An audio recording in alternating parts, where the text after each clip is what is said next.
For the first time, the family of Luis Garcia spoke out together today. That 16-year-old was shot while sitting in a car outside Denver's East High School back in February, and then he died more than 2 weeks later. The worst part is that weeks after my brother passed, there was an incident where 2 adults were injured, not dead. And then they wanted change. Was Luis's life not enough? The Garcia family has filed a notice of intent to sue Denver Public Schools, the school board, and the city of Denver over a lack of security and failing to protect its students. And those unresolved safety issues are why some are now criticizing the new contract for DPS Superintendent Alex Marrero. Yesterday, the school board voted 4-3 to approve a 10% raise for Marrero. And tonight, we're getting a closer look at the contract. Our partners at the Denver Post obtained a copy of the contract. The new base salary, $305,000. This is through June of 2026, and a performance pay clause was added as well. Now, this will add a certain percentage of his base salary to his retirement plan based on whether he meets certain performance metrics. And that raise and the contract extension are controversial. Tonight, we're getting responses from board members who voted for and against it.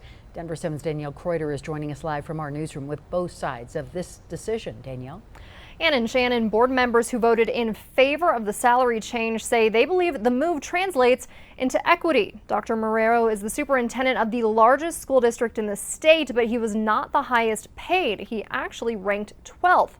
Now, those who voted against the move are quick to say they do not oppose the salary itself, but more so are concerned about the timing and what they say was a lack of transparency that went into the decision.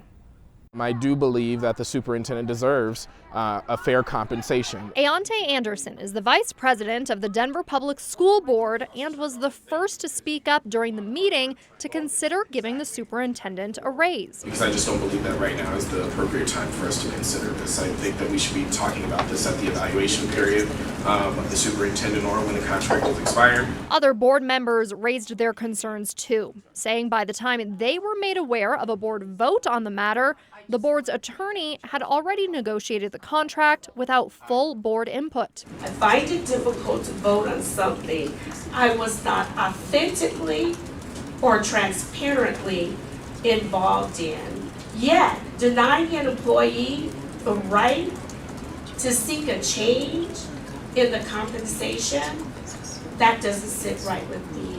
You know, this was primarily through email and phone call and being told, you know, these 4 board members already supported, so this is where we're moving forward. The board president spoke to the salary change, saying it's just fair compensation, comparing Denver's superintendent to others across the state. I'm looking at this through the lens of equity, and that being one of the most important values for DPS as an Afro-Latino superintendent in this state and the leader of the district with most students of color. Anderson says his issue is not the compensation itself, but the timing is all wrong. After the event of at East High School, the Denver School Board told the superintendent, we want you to come up with a long-term safety plan. And so right now that should be the only thing our attention is dedicated to. It should only be about the safety and well-being of our students, both physical, emotional, and mental.